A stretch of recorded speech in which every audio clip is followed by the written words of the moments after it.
बड़ा योगदान है, तो वो माधव महाराज का योगदान है।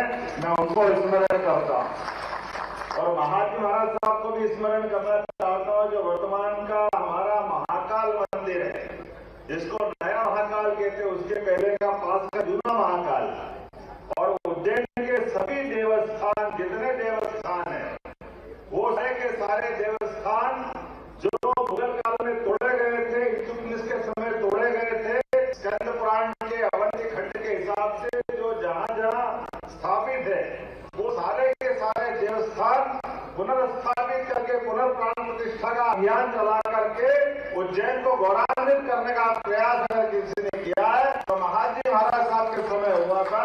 ये हमारा उस समय का गौरवशाली पक्ष है।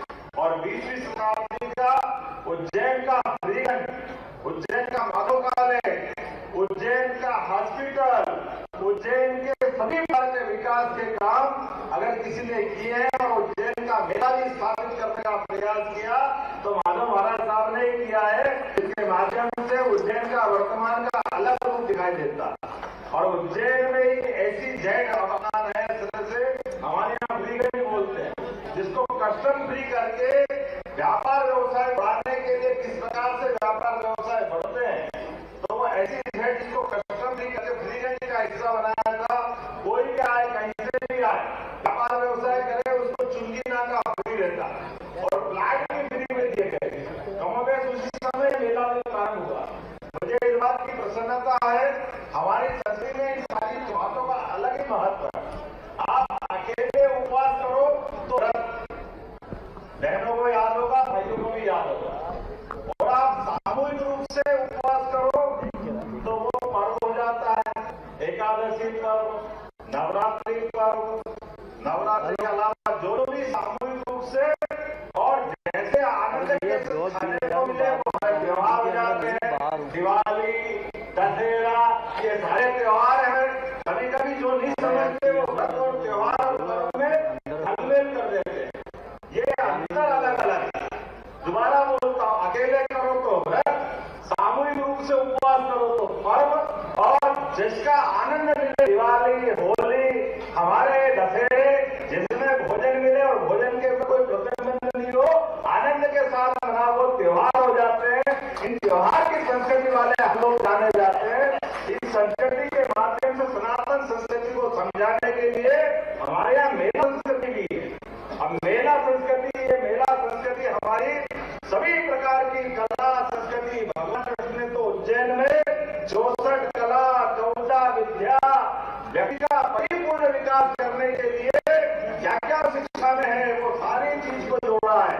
और उन सारी शिक्षाओं की लघु रूप झांकी दिखाना, तो मेले का हमारा ये सांस्कृतिक पंडाल बनता है, जिसमें कला संस्कृति सिखाते हैं।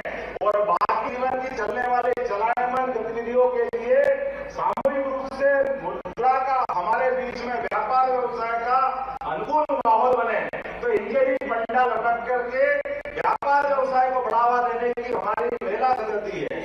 और मेले से भी हमको और आगे बढ़े, तो एक मेला हमारा हर साल बिहार का होता है, और पूरा मेला सनातन संस्कृति की अगर जय जयकार करना हो तो अगर कुंभ राशि अर्थात बृहस्पति के साथ कुंभ प्रवेश करे तो कुंभ मेले भराते हैं, और बृहस्पति के साथ सिंह राशि बने तो वो सिंहस्थ कहलाते, जो प्रत्येक 12 साल में अलग अलग नगरों के माध्यम से हमारे मेले का रूप बनता है, जिसमें हमारी संस्कृति को लगातार चलायमान रखने के लिए हमारे भविष्य के ऐसे कई आरोह अवरोध, जिसको हम कह सकते हैं, आने वाले सभी बातों का विचार करके सुमार्ग में समूचा समाज कैसे बढ़े, तो संत अनंत उस मेले का आयोजन करते हैं और समूचा समाज उसका सहभागी होता है। ऐसे प्रत्येक मेला संस्कृति के माध्यम से हमने अपने अंदर की अच्छाइयों को सामने लाने का प्रयास किया है। आज माधव महाराज जी के समय स्थापित ये मेला, बाद में शिवाजी महाराज साहब ने इसमें अलग अलग प्रकार से सहयोग दिया, और बाद में माननीय माधव महाराज जिनके माध्यम से हमारे माननीय सिंधिया जी ने उल्लेख किया है, जिनके माध्यम से अलग प्रकार का ट्रेड फेयर चला है। और इसमें एक छोटी सी पुष्पांजलि मुझे भी करने का मौका मिला कि 50% की अगर सेंसेक्स की छूट है तो क्या बुरा है, जरूर होना चाहिए।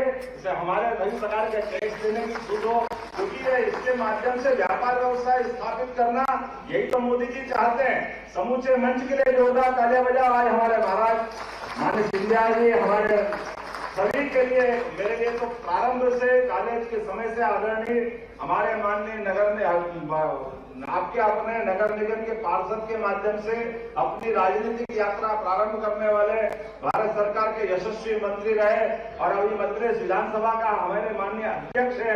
जोरदार तालियां माननीय नरेंद्र सिंह जी तोमर जी के लिए बजाएं।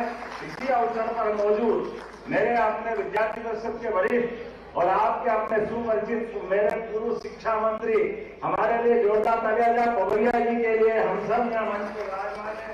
चेतन कश्यप जी, जोरदार तालियां चेतन कश्यप जी के लिए। इस अवसर पर विवेक नारायण शेजवलकर जी मेरे विधानसभा अपने विधानसभा के साथी और साथी मंत्री माननीय प्रद्युम्न सिंह तोमर जी, नारायण सिंह कुशवाहा जी, इस अवसर पर प्रीतम मोदी जी और तमाम पूरा मंच, सबके लिए जोरदार तालियां बजाए। हम सब भरा पूरा मंच लेके आए। मुझे बताया कि विजिबिलिटी कम हो रही है तो जल्दी जल्दी जाकर के हमारे बाद का काम भी पूरा करना है। ऐसे कई सारे कामों को लेकर के लंबी लिस्ट लेके आया था, लेकिन आज तो मेले का आनंद, ये बात सही है, मेले की महत्ता तो